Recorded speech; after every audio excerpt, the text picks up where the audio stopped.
Hello बच्चों, welcome to Arian. हम लोगों ने यूनिफॉर्म और नॉन यूनिफॉर्म लीनियर मोशन तो पढ़ा हुआ है, बट इस वीडियो में हम लोग पढ़ने वाले हैं। इसका सर्कुलर टर्म मतलब यूनिफॉर्म और नॉन यूनिफॉर्म सर्कुलर मोशन की बातें।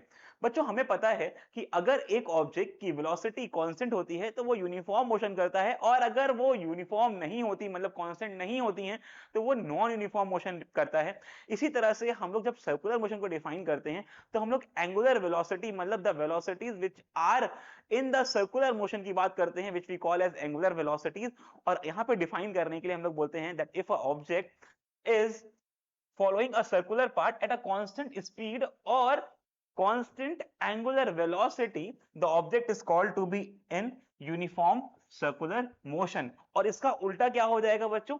when an object follows a circular path at not a constant speed या फिर non constant या फिर non constant angular velocity बोलना ज्यादा बेटर रहेगा बच्चों। angular velocity we can define that as non uniform circular motion। isn't it easy? अब अगर हमको इसको रिलेशंस के फॉर्म में लिखना है तो व्हाट वी नो कि angular motion is what, angular velocity is what, is omega. तो अगर omega is equals to constant है, अगर omega is equals to constant है तो वो बन जाएगा हमारा एक यूनिफॉर्म सर्कुलर मोशन। और अगर omega is not equals to a constant value है बच्चों, मतलब वो चेंज हो रहा है, तो वो बन जाएगा हमारा एक नॉन यूनिफॉर्म सर्कुलर मोशन। इसी बात को अगर हम लोग आगे लेके चलें और बात करें उसमें लगने वाले एक्सेलरेशंस के टर्म्स की, तो दो एक्सेलरेशन हमारे लिए बहुत ही खास होने वाले हैं, एक सेंट्रीपिटल एक्सेलरेशन और एक टेंजेंशियल एक्सेलरेशन। अब समझते हैं ये सेंट्रीपिटल और टेंजेंशियल एक्सेलरेशन होते क्या है। तो वो एक्सेलरेशन जो लगता है बॉडी में towards the centre is what we call as the centripetal. the name it itself terming as centripetal, the acceleration that is towards the inside of the body। कुछ ऐसा बच्चों जो अंदर की तरफ आ रहा होता है, that is your centripetal acceleration. और जो बॉडी पे टेंजेंशियल जा रहा होता है that is our tangential acceleration. हमें इनको डिफाइन करना है तो बहुत ही इजी है। We can simply say the body undergoing uniform circular motion is acted by an acceleration directed towards the center, and this acceleration is called as centripetal acceleration।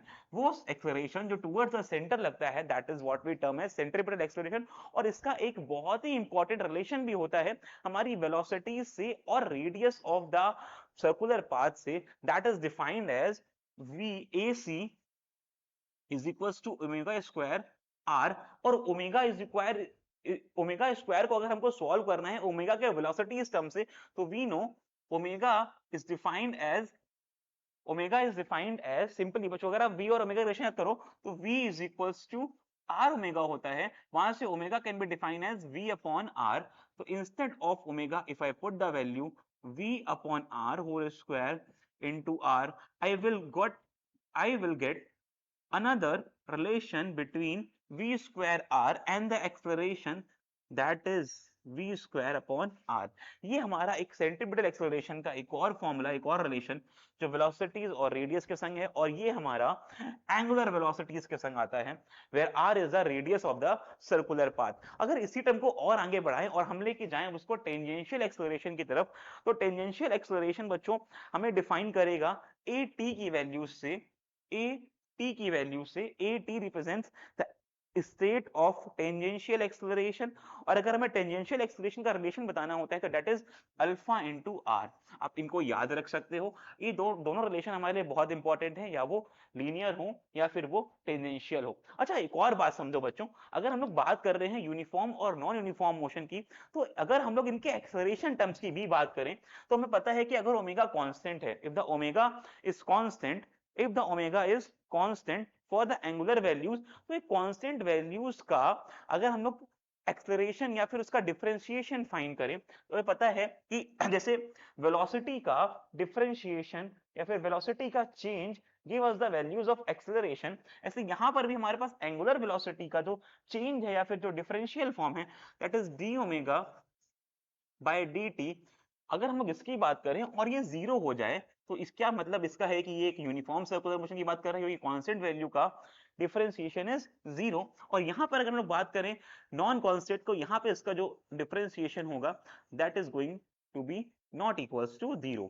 ये हमारा नॉन यूनिफॉर्म मोशन है बच्चों, और वो हमारा uniform motion है। ये हमारा नॉन यूनिफॉर्म मोशन है और ये हमारा यूनिफॉर्म मोशन है, राइट। आई थिंक आपको ये बात समझ आ रही होंगी। अब अगर हम लोग टेंजेंशियल फॉर्म और इनके सेंट्रीपिटल के फॉर्म्स को दोनों से कंबाइंड रेशियो निकालना चाहें, because as you both are all are seeing कि यहाँ पर जो हमारा एंगल है दैट इज ऑफ 90 डिग्री, और 90 डिग्री के एंगल से हमें देखते हुए समझ आता है कि अगर इनका रिजल्टेंट निकालना है तो we have to move towards the Pythagoras theorem, and what the Pythagoras theorem suggests is कि हमको अगर इसका total acceleration निकालना है तो acceleration is the form of the tangential square plus the centripetal square वाला टर्म, और यहाँ पर हम लोग वैल्यूज पुट करके जो ए टी की वैल्यू है अल्फा आर वो, और जो ए सी की वैल्यू है दैट इज ओमेगा आर वो पुट करके हम लोग यहाँ से डायरेक्टली हमारा